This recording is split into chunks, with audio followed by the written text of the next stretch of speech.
भी जो है इस तरह की वीडियोस को बहुत ज्यादा जो है टिकटॉक जो है ना रिजेक्ट करता है। मजीद क्या चीजें होनी चाहिए? यार मेरे हिसाब से कंपैरेटिवली जो दूसरी एप्लीकेशन है ना उनसे तो फिलहाल टिकटॉक बहुत अच्छा चल रहा है। मैं ये नहीं कि हम लोग प्रायोरिटी हमारी टिकटॉक है, हम लोग दूसरे प्लेटफॉर्म पे भी है, लेकिन अगर आप बच्चे का मोबाइल पकड़ाते हैं ना तो अगर वो यूट्यूब या फेसबुक पे जाते हैं तो रील्स आपने भी देखी है वो, जी जी जी, क्योंकि वो सारे कुछ भी आ इंडिया जाता से है। भी आ रही हैं, जी जी, उधर के चाइना, और इंडिया उनकी वो। कम्युनिटी गाइडलाइन है।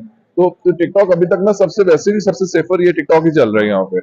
तो मजीद में थोड़ा सा होता है कि कुछ ना कुछ अभी कंटेंट है जो उसको वो कैप्चर नहीं कर पाता। हमारी देसी जो पंजाबी गालियां आती है ना, जी जी जी जी, अभी उनको नहीं कैप्चर कर हाँ पा रहा, उनको क्योंकि उनको चाइनीज पता आया नहीं था चले। हमको पता था कि केड़ी केड़ी गाला काटे अंदर है। लेकिन सही है। पहले से बहुत बेहतर हो गया। In future I hope so कि ज्यादा और मजीद बेहतर हो जाएगा।